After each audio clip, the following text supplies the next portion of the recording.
Now we will understand that how to calculate the WACC in case of market value weights.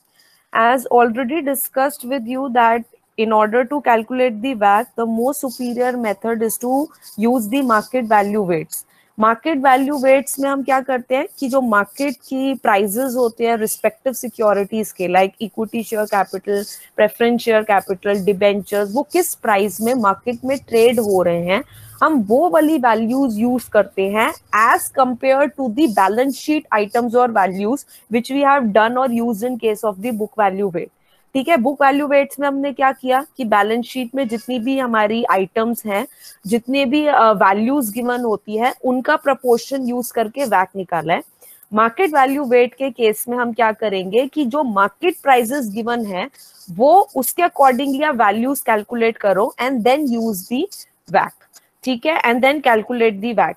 अब problem इसमें क्या आएगी आपको retained earnings के case में. आपको एक, अगर आप एक कोई भी ऐसा क्वेश्चन देखोगे, फॉर एग्जाम्पल अगर हम ये वाला क्वेश्चन देखते हैं, यू विल ऑलवेज सी कि कभी भी रिटेन्ड अर्निंग्स की मार्केट वैल्यू नहीं होती. The simple reason is that कि रिटेन्ड अर्निंग्स जो है वो इंटरनली जनरेटेड फंड्स हैं, they are not being traded in the market, because of which you will never find the market value of the retained earnings in the question. So what you have to do is कि आपको इस जो equity share capital की market value है उसको divide करना है amongst the equity sharehold capital and the retained earnings in the book value proportion.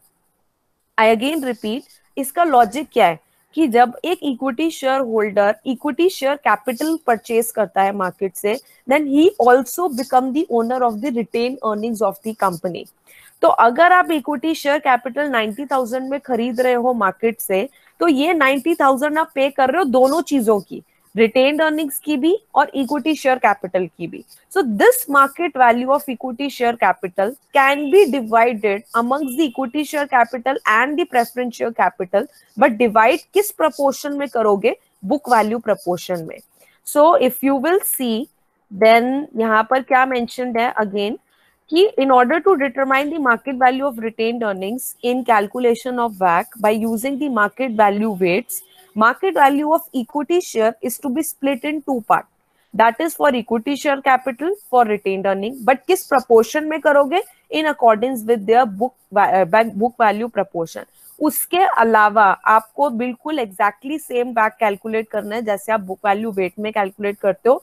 And instead of book values आपको market values use करनी है and rest of entire procedure will remain the same. So let us do one question. We have already calculated this question with the help of the book value weight. Now let us do it with the help of the market value weights. अब now again in this question, आप in contrast to this question see, इस question में directly आपको market values given थी, but in this question आपको market values given नहीं है. With the help of the below given information you are suppose to calculate the market value amount and then market value weights, so that we will do it. Now let us do this with the help of the market values. Again we will use all these things.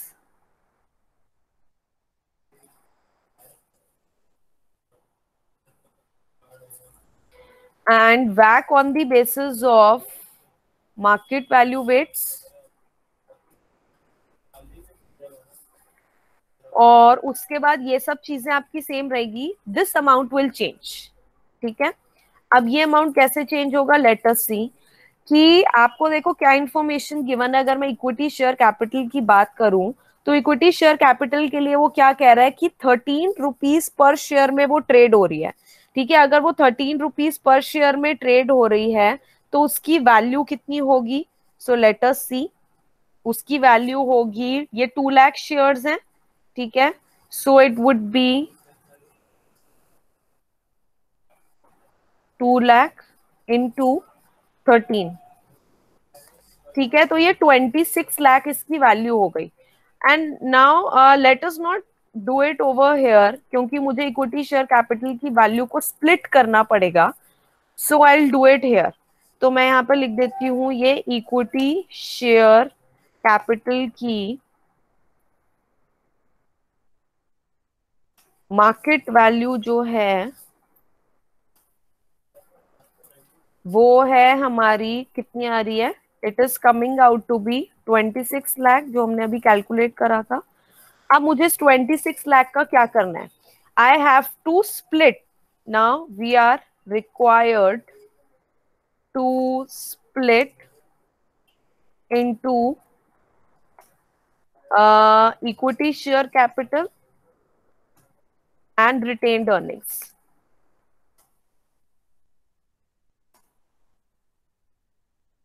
अब किस proportion में आप split करोगे, in the proportion of the book values, ठीक है, in the proportion of book values. अच्छा, book values में कैसे स्प्लिट करोगे, बुक वैल्यू कितनी थी, ये 20 लाख एंड 10 लाख, तो 2:1 की रेशियो है, ठीक है, that is in the ratio of 2:1, ठीक है। तो लेट अस डू इट, आप 26 लाख रुपीज को 2/3 1/3 में जो है स्प्लिट कर लो।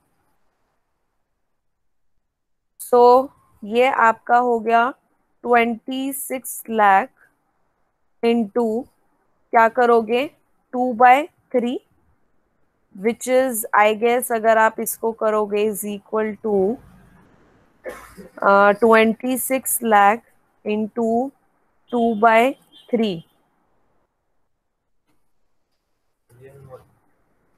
तो वैल्यू आएगी इतनी आपकी, that is 17,33,333। And for retained earnings हम क्या करेंगे, please tell. 26 lakh into 1 divided by 3. Yes. So since it is to be done in the ratio of 2:1, so 26 lakh into 1/3. So that will come out to be 8,66,667 हम ले लेते हैं इसको। And यही same values जो है, अब instead of writing this 26 lakh, ठीक है, अब मैं ये दोनों वैल्यूज लिखूंगी यहाँ पर। So that is one part which is different amongst the book value calculation. So I will write down over here 17,33,000,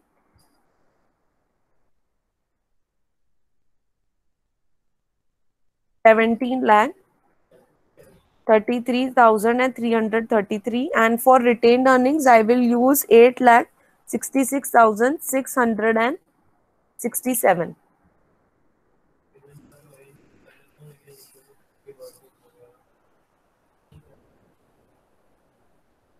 Okay, and then for the next preference share capital, अच्छा इसके लिए क्या गिवन है कि preference share capital are treated at par. अगर at par treat हो रहे हैं तो what value should I write over here, 5 lakh.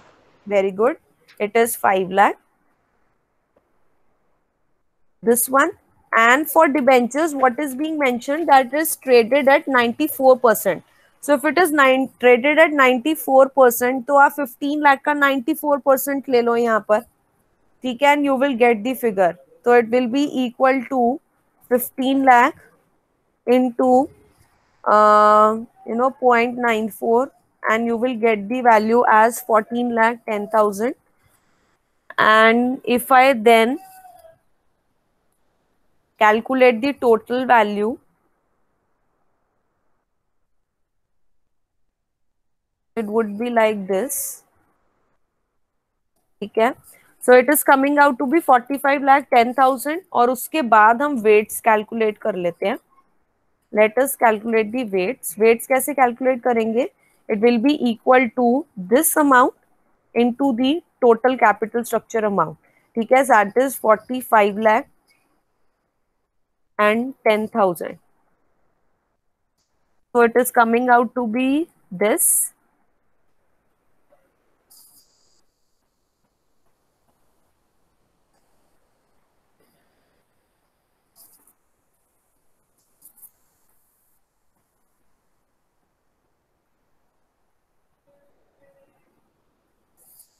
Let me check if there is some mistake.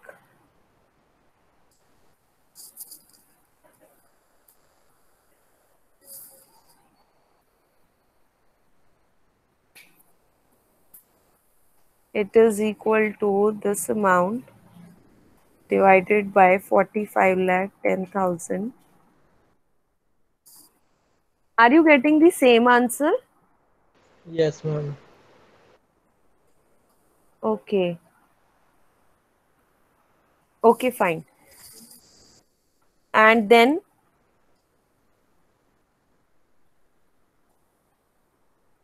for rest of the this will be the weight. ठीक है, तो हम 2 decimal तक की ले लेते हैं इसको.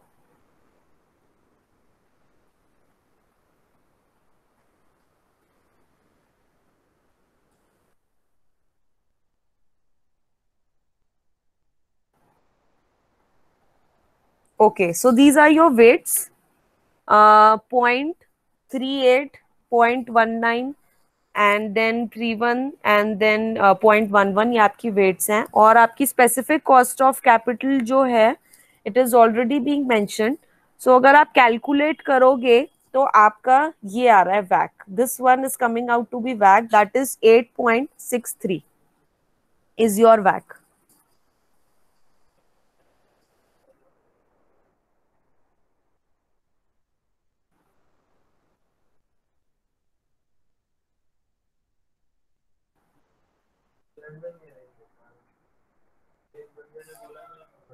8.63%. So this is your answer.